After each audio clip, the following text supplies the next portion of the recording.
एक थी, जब बाली मरा तो वो अपने आप को फिर कुंवारी उसने कर लिया, तो फिर वो सुग्रीव से विवाह कर सकती है। जैसे माता द्रौपदी जी जब अपने एक पति से दूसरे पति के पास जाती थी, 5 पति थे ना द्रौपदी के, 5 पांडव, हर पांडवों का एक समय निश्चित था कि एक दो गुरुजन बताते हैं, महीने का भी मुझे वो स्मरण नहीं कितने महीना, पर आप अंदाज मेरा सुनिए। 4 माना कि 4-4 महीने का हिसाब था। 4 महीना द्रौपदी इनके पास रहेगी, युधिष्ठिर के पास, 4 महीना अर्जुन के पास, 4 महीना युधिष्ठिर, 4 महीना नकुल सहदेव। तो जब द्रौपदी एक पति से दूसरे पति के पास जाती थी तो कुंवारी होके जाती थी। अब यदि आप अपने आप को कुंवारी कर सको, ये ताकत आपके अंदर है। लोग कहते हैं ना कि द्रौपदी ने तो 5 पति किए, तो वो तो पंच कन्याएं हैं, तुम ऐसी हो तो तुम भी कर लो। यदि तुम्हारे अंदर अपने आप को कुंवारी करने की शक्ति, ये सामान्य स्त्रियां नहीं हैं। जैसे अहिल्या भी पंचकन्या, जब चाहे अपने आप को कुंवारी कर सकती हैं। तो ये इनके पास प्राकृतिक जैसे सप्तऋषि हैं, ऐसे पंचकन्याएं हैं। ये सामान्य स्त्रियां नहीं हैं, ये बड़ी महान स्त्रियां हैं। इन स्त्रियों का चरित्र बड़ा अद्भुत है। इसीलिए शास्त्रों में यदि ये बातें कही जाएं तो आप केवल ये ना सोचें कि द्रौपदी ने तो 5-5, अरे कर्ण भी ये बात नहीं जानते थे। कर्ण भी कहते थे तेरे तो 5 पति हैं, तो 6वां मुझे बना लो। जब द्यूत क्रीड़ा हुई और द्रौपदी की साड़ी खींची तो कर्ण ने यही तो कहा, और दुर्योधन ने कहा द्रौपदी आजा मेरी जंघा पर बैठ जा। इन लोगों को पता नहीं था कि द्रौपदी कौन है। द्रौपदी का जन्म हमारे और आपकी तरह नहीं हुआ। द्रौपदी का जन्म अग्नि से हुआ था, यज्ञ से हुआ था, ज्वाला से। अब बताओ आग से कौन प्रकट होता भाई? पर द्रौपदी प्रकट हुई। तो जो अग्नि से प्रकट है, पवित्रता है, वो 5 पति, द्रौपदी के 5 पति इसीलिए थे क्योंकि एक बार द्रौपदी ने भगवान शंकर जी से कहा कि मुझे ऐसा पति चाहिए जो बहुत सुंदर हो, ऐसा पति चाहिए जो बड़ा बलवान हो, ऐसा पति चाहिए जो बड़ा गदाधर हो, ऐसा पति चाहिए जो बड़ा धनुर्धर हो। शंकर जी ने कहा सुनो, एक आदमी के अंदर तो ये सब नहीं हो सकता, तो तुम्हें 5-5 पति देते हैं, सब एक गुणों का धनी होगा। तो नकुल सहदेव सुंदर थे, भीम भैया बलवान थे, अर्जुन धनुर्धर थे, और युधिष्ठिर जी भाला में, धर्म में प्रकांड थे। तो 5 पति। तो यहाँ पर गोस्वामी जी लिख रहे हैं कि भगवान अपने भक्त का कभी अवगुण नहीं देखते। कितना भी बड़ा अपराधी हो पर उसका अवगुण कभी नहीं देखते। तो तारा और माता रावण की पत्नी मंदोदरी के लिए आप ये ना सोचें कि उन्होंने अपने पति के मरने पर सुग्रीव और विभीषण से विवाह कर लिया, क्योंकि वो पंचकन्याएं थी। पर सिद्धांत जगत में तो कहा जा रहा है ना कि देखो अपराध तो देखो है, सुग्रीव का अपराध है, बाली का अपराध है, तारा और उनका अपराध नहीं है, स्त्रियों का, इनका अपराध है। पर फिर भी भगवान ने अपराध को सपने में नहीं देखा। ये भगवान की भगवत्ता है। भगवान बहुत प्यार, जैसे माँ का बेटा गलती कर देना, और माँ बेटा गलती कर दे तो भी माँ उसकी गलती पर पर्दा डालती है, मेरा बेटा है साहब कुछ ना बोलना, अब मैं समझा दूंगी, अब गलती नहीं करेगा। जैसे माँ सदा अपने बच्चे का पक्ष लेती है, उसी तरह भगवान सदा अपने भक्त का पक्ष लेते हैं। बुध विश्राम सकल जन रंजनी, राम कथा कली कालो से विभंजनी। ज्ञानियों को विश्राम देने वाली ये पावन कथा है। राम जी के अवतार क्यों हुए, अब इस प्रश्न पर हम आते हैं। बड़े प्रेम से राम अवतार के चरित्र सुनाए, बड़े भाव से गोस्वामी जी लिख रहे हैं। भरद्वाज मुनि बसहि प्रयागा, तिनहि राम पद अति अनुरागा।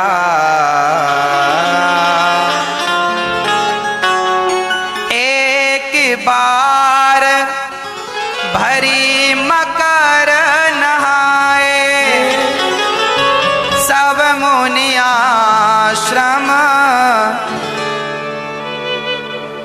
एक बार सब मुनीस आश्रमण सिधाए, सारे ऋषि जन आश्रम में आए प्रयागराज।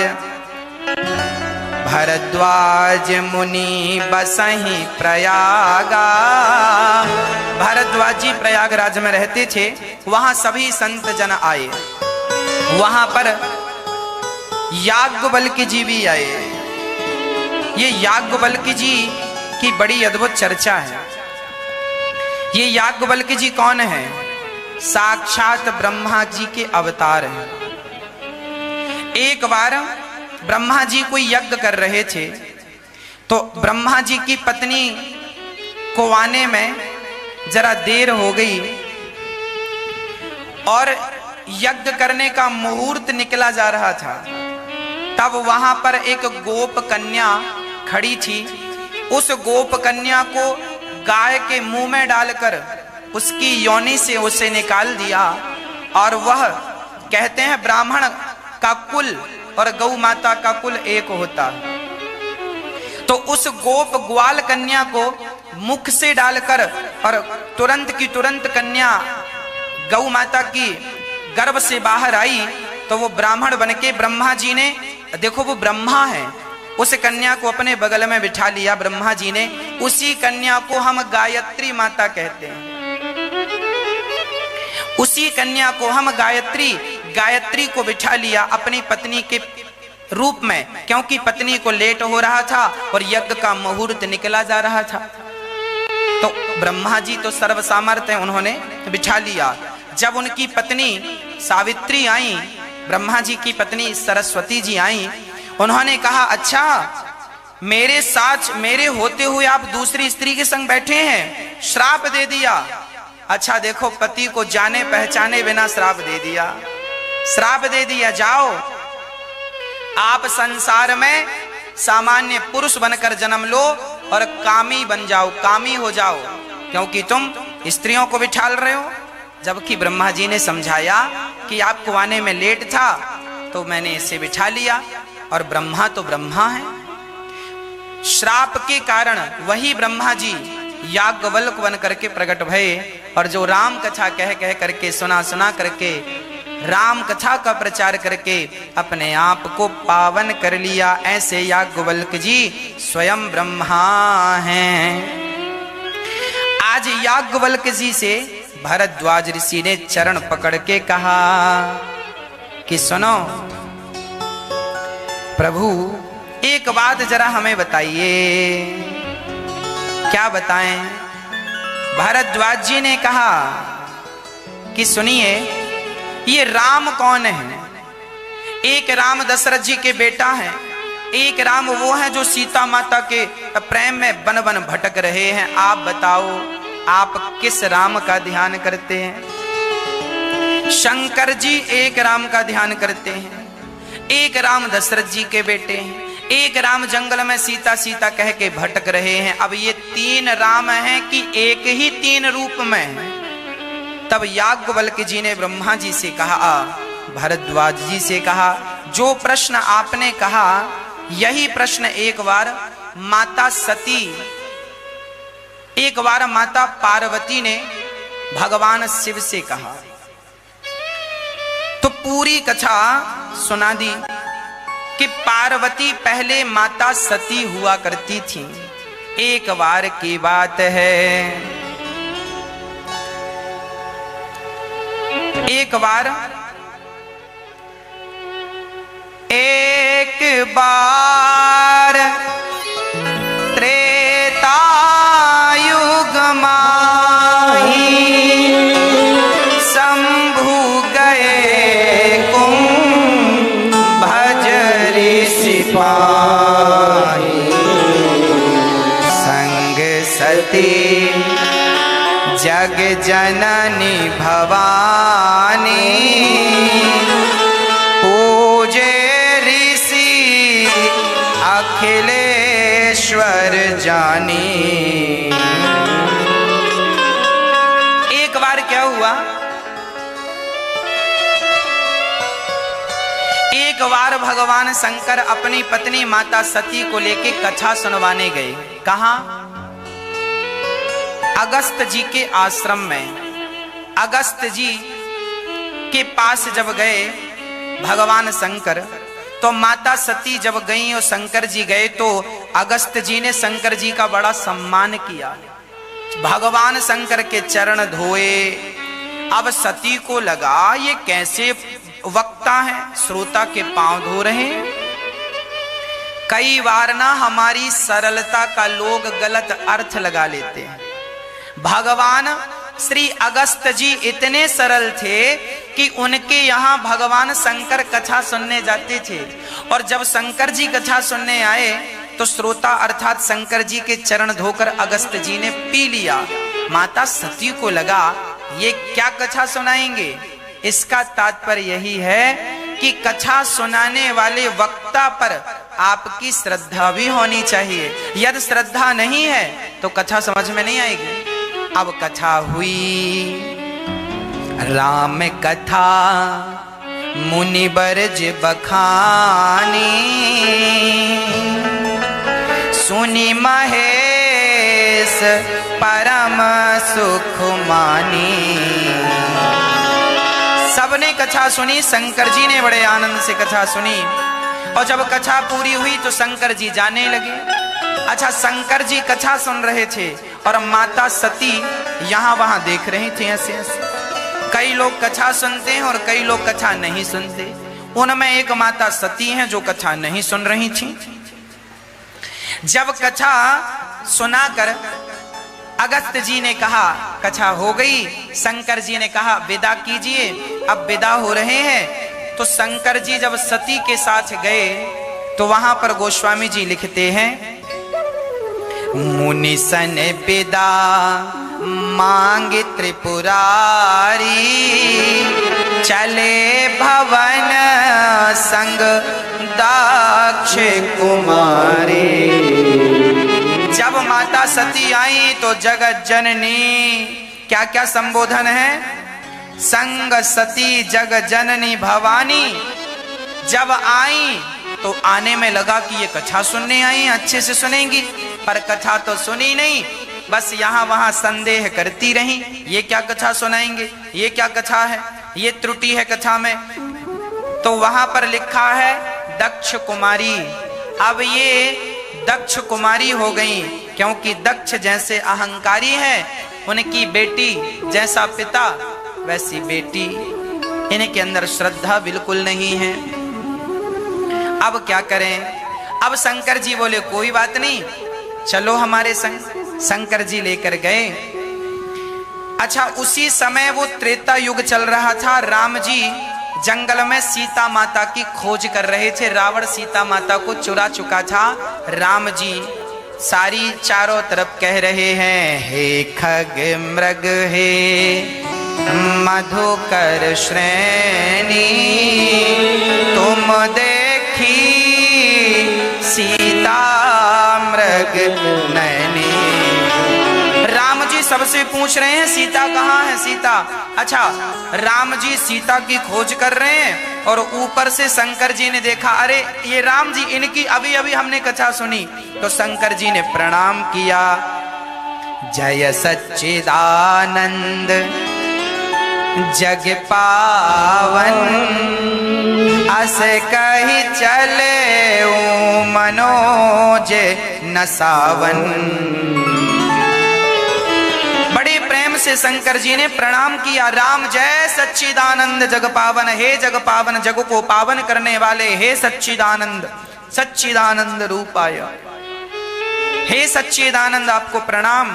अब सती को लगा, भोलेनाथ जी से कहा, क्यों जी आप ये प्रणाम किसे कर रहे हैं। शंकर जी ने कहा, ये राम जी हैं, अभी अभी जिनकी हमने तुमने कथा सुनी, ये वही भगवान हैं।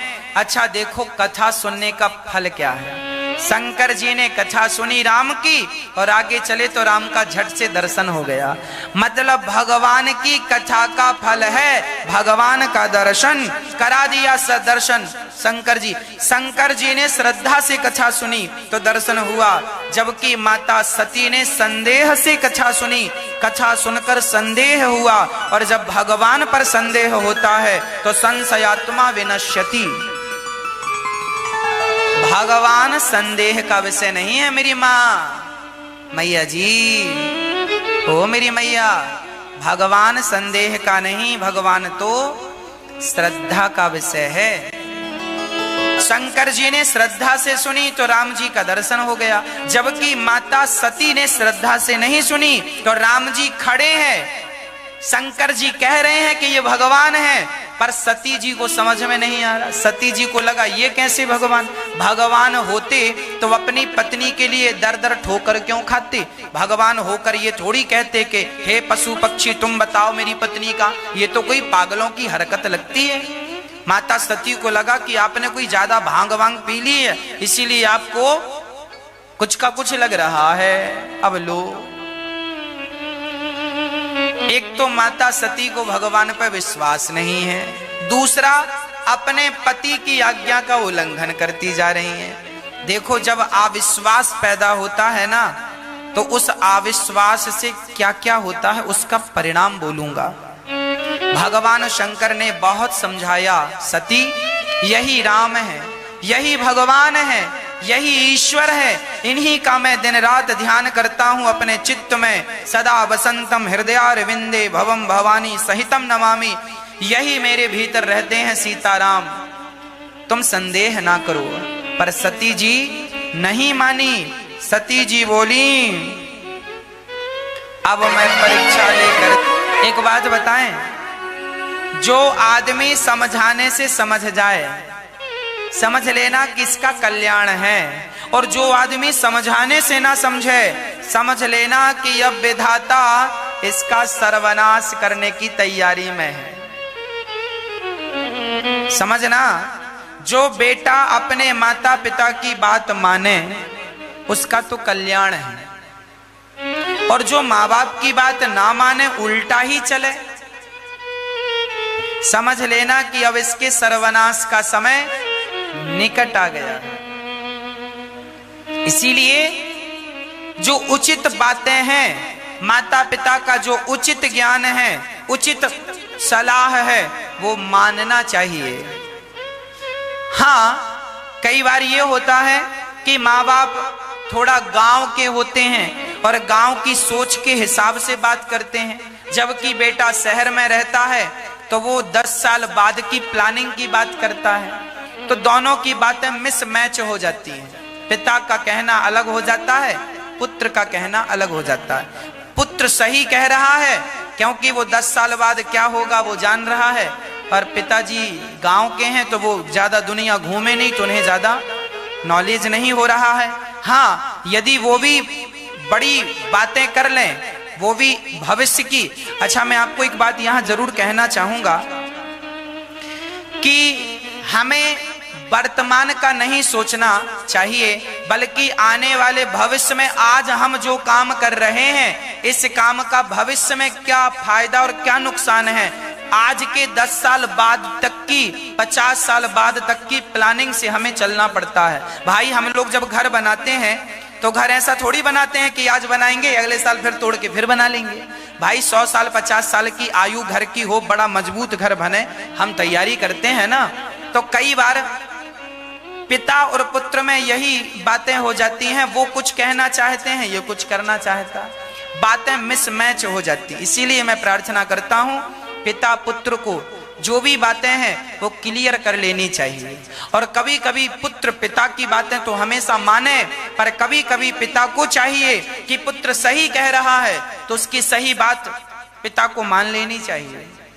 बताओ, सही बात यदि मैं कहूं तो आप मान लेते हैं। जरूरी नहीं है कि हर बार पिता ही सही कहे, भाई कई बार बेटा भी सही बात कर सकता है, सही रास्ता बता सकता है, उसका भी ज्ञान है, उसने भी पढ़ाई की है। तो हमें उसकी भी बात माननी चाहिए और बच्चे को पिता की भी बात, मतलब एक दूसरे के तालमेल से जिंदगियां चलती हैं। एक आदमी कहे बस मेरी मेरी मानो, मैं तुम्हारी बिल्कुल नहीं मानूंगा, तो साहब फिर देखो ऐसा है कि रास्ते अलग अलग हो जाते हैं, है ना। इसीलिए हम तालमेल बिठा के रखें। शंकर जी बहुत समझाए पार्वती सती माता को, समझ जाओ, पर सती जी नहीं समझी। तब शंकर जी को कहना पड़ा, जो तुम्हारे मन अति संदेह हो, तो किन जाई परीक्षा ले हो। तब लगी बैठ आहू पट छाही, जब लगी तुम आहू मोहि पाही।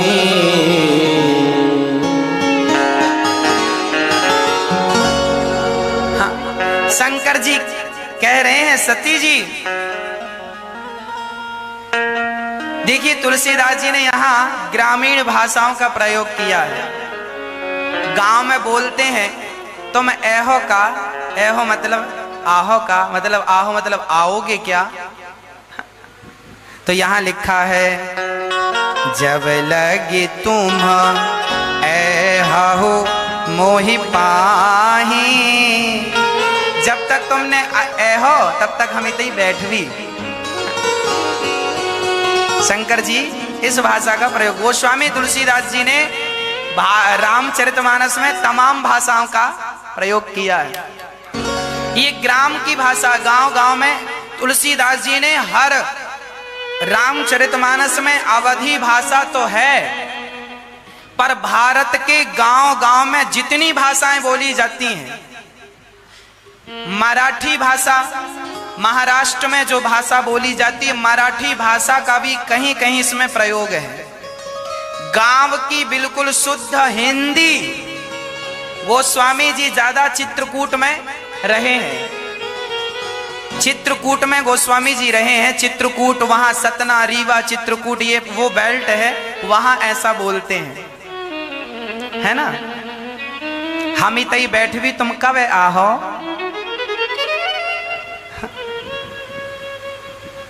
ऐसी भाषा, वहां गोस्वामी जी ये भाषा का प्रयोग कर रहे हैं। शंकर जी कह रहे हैं, देवी हम यहां बैठे हैं छांव में, अब ये बताओ कि कब आओगी आप। सती बोली बस गई और अभी परीक्षा लेके आई। शंकर जी ने समझाया कि परीक्षा मत लो, भगवान है। पर शंकर जी को कहना पड़ा, जो तुम्हारे मन अति संदेह तो किन जाई परीक्षा ले हो। जो तुम्हारे मन संदेह है तो जाकर के परीक्षा ले लो। अब माता सती परीक्षा लेने गई, जरा सुनिएगा किसकी परीक्षा लेने गई। अभी तक तो सुना था कि मास्टर जी स्टूडेंट की परीक्षा लेते हैं, पर आज विद्यार्थी जा रहा है मास्टर जी की परीक्षा लेने। चली माता सती। अच्छा, जो संदेह करने वाले लोग होते हैं ना, तर्क करने वाले, इनको लगता है बस हम ही सही हैं, इन्हें अपना ही पक्ष सही लगता है, ये सामने वाले को बिल्कुल सही मानने को तैयार नहीं है। और इसी चक्कर में झगड़े होते हैं। जरूरी नहीं है कि हर बार हम ही सही हो, कई बार हम गलत भी होते हैं। माता सती गलत थी, गलत मतलब गलत निर्णय ले रही हैं परीक्षा लेने का। सती जी गलत निर्णय ले रही हैं, शंकर जी समझाए पर मानने को तैयार नहीं। इतना जिद्दीपना माता सती मानने को, शंकर जी मानाए नहीं मानी। अच्छा, शंकर जी ने पहले प्रयास किया, नहीं मानी तो जाओ परीक्षा लो। अब शंकर जी समझ गए कि सती का कल्याण नहीं है। हो है सोई जो राम रचि राखा, को करि तरक बढ़ावहि साखा। कितनी बढ़िया चौपाई गोस्वामी जी लिख रहे हैं। गोस्वामी जी कह रहे हैं अब वही होगा जो राम जी को मंजूर होगा। जब तुझसे ना सुलझे तेरे उलझे हुए धंधे, तो भगवान के इंसाफ पे छोड़ दे ए बंदे, वही तेरी मुश्किल आसान करेगा, और जो तू ना कर सका वो भगवान करेगा। इसीलिए आपसे जो होए सो आप करो। जब तुमसे ना संभला, तुमने समझाया, बहू को समझाया, बेटे को समझाया, सबको तुमने समझाया, नहीं समझा, अब सोचिए मत, रोइए मत, अब भगवान जो करेंगे वही होगा। तुम आनंद से भगवान का चिंतन करो। एक मैया मेरे से बोली, गुरुजी हमारी बहू सुनती नहीं है। हमने कहा बहू को समझाया नहीं आपने? महाराज जी 100 बार समझा लिया। अब हमने कहा मैया सुनो, तुमने 100 बार समझा लिया ना बहू को, नहीं सुधरी ना, नहीं रास्ते पर आई ना। हमने कहा अब मत समझाना, एक बार भी मत समझाना, अब उसे मत समझाओ, तुम समझ लो, उसे चूल्हे में जाने दो, जो करे करे, जब समय आएगा अपने आप समझ जाएगी। बिना समय के साहब कोई नहीं समझता है ना। अभी हमसे कोई कहे कि साहब जरा स्वेटर पहन लो, जरा मोटा सा कोट पहन लो, तो साहब अभी आप हमसे 10 बार कहो कि आप कोट पहन लो मोटा सा, आप जरा कंबल ओढ़ लो, जरा रजाई ओढ़ लो, तो आपके कहने से आप 100 बार कहेंगे तो हम रजाई नहीं ओढ़ेंगे। पर जरा सर्दी आने दो, सर्दी आएगी तो अपने आप रजाई उड़वा देगी। सर्दी अपने आप रजाई उड़वा देगी कि नहीं, कंबल उड़वा देगी। हाँ जी, जरा समय का इंतजार किया करो। बहू अभी नहीं समझ रही है, उसका रक्त अभी गर्म है, हाँ उसका शरीर अभी समझने लायक नहीं है, जरा समय होने दो। कहते हैं कहावत, जस जस भीगे कामरी तस तस भारी होए। कंबल जितना गीला होता है उसका वजन उतना ही बढ़ता जाता है। जितनी आपकी एज होगी, जितना आपका उम्र होगी, उतना अनुभव आपका होगा। अनुभव जल्दी से नहीं आता। आपकी बहू अभी छोटी है, आप तो माँ हो, वो तो बेटी है, आपका अनुभव ज्यादा है, आपकी मैच्योरिटी ज्यादा है, समझदारी ज्यादा है, वो अभी जरा मैच्योर नहीं है। थोड़ा सा वक्त दो, सीख जाएगी, समझ जाएगी। और आप समझाओ ही मत ना, आप क्यों समझाने को लगी हो कि ऐसा कर ऐसा कर। अरे उसको समझ में आ जाएगा, आप क्यों समझा रही हैं? 100 बार समझा दिया ना, अब मत समझाइए। अब उसे समय समझाएगा, वक्त समझाएगा। अब उसे कौन समझाएगा?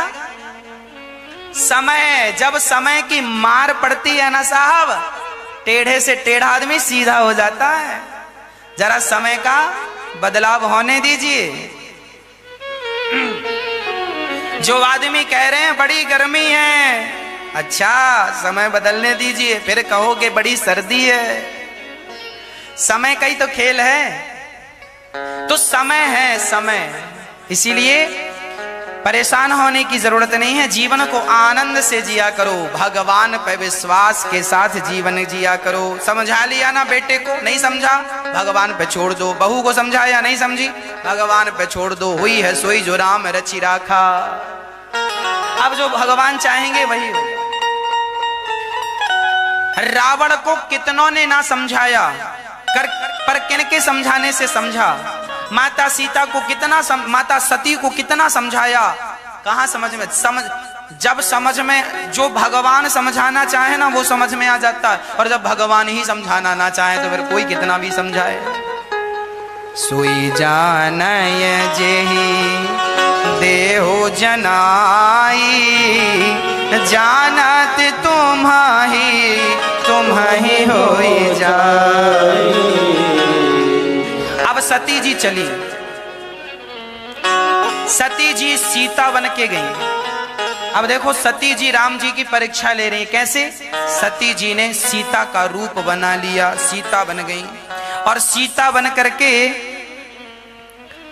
राम जी के आगे जाकर खड़ी हो गई और राम जी से कहने लगी, लो मैं आ गई। अब राम जी ने देखा राम जी ने लक्ष्मण जी ने देखा, लक्ष्मण दीख उमाकृत वेसा, चकित भये भ्रम हृदय विशेषा।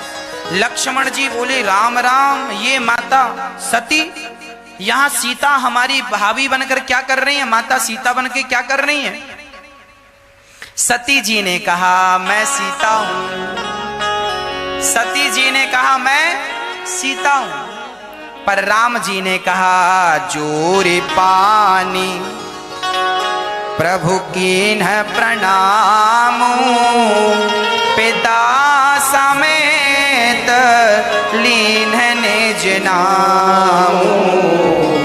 कहूँ बहोरी कहाँ रस के तू, विपन अन के ली फेरहूँ के हेतु।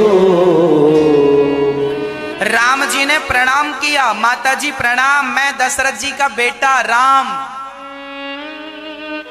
तो सती जी जो सीता बनकर खड़ी थी, बोले आप अपने पिता का नाम क्यों ले रहे हैं?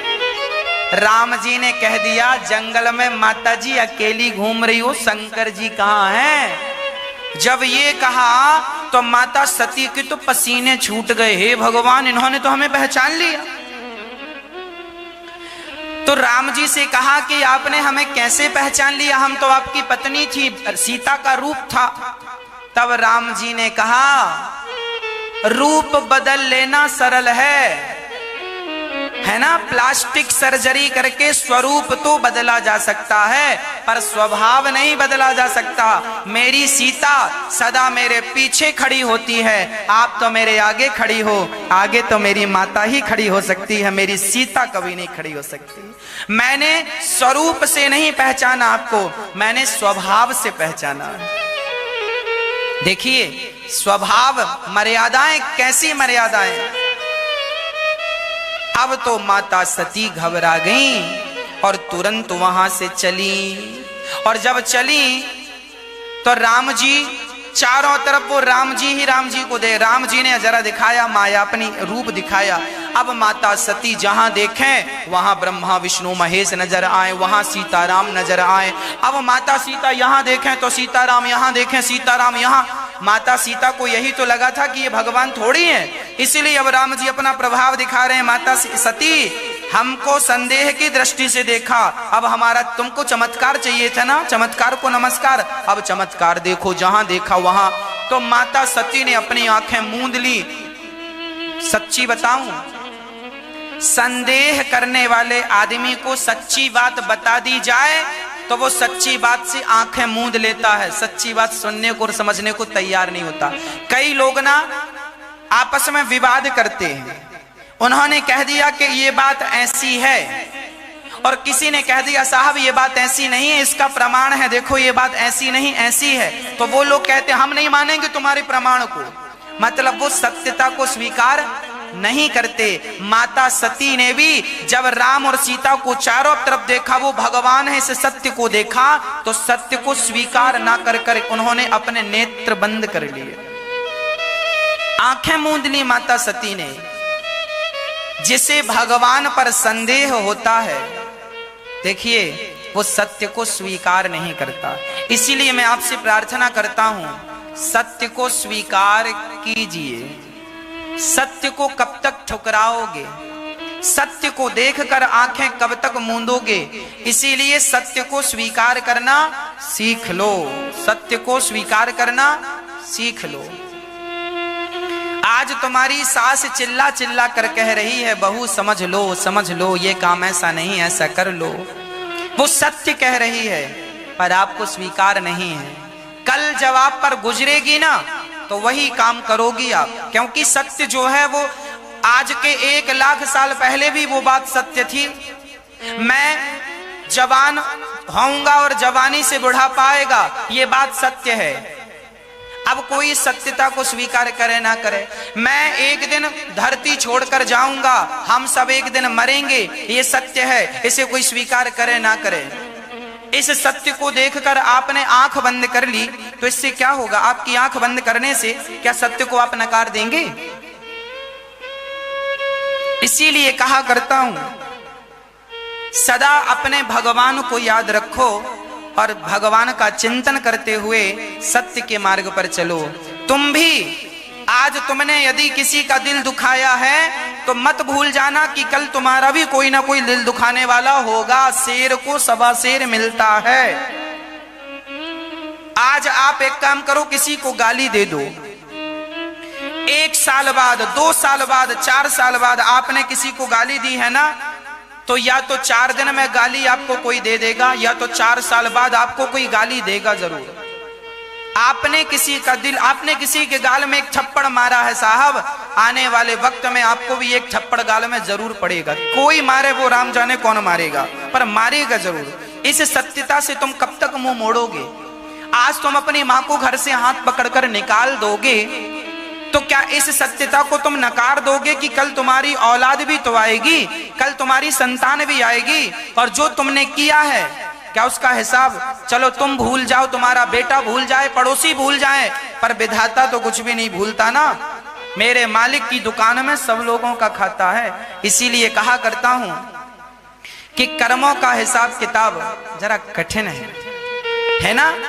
किसी को घर से निकाल कर अपनी मां का दिल दुखा कर ये ना सोचा करो कि आपने कोई बहुत अच्छा काम किया है। आप हमेशा ये सोचा करो कि आपने मां का दिल दुखा के बहुत सताया है, परेशान कर दिया अपने मां को, भोगना पड़ता है। सब अपने अपने करने के फल पाते हैं। एक धनवान है, एक कंगाल है। क्या बताएं, हमने यदि आपके साथ कोई गलत व्यवहार किया है तो हमारे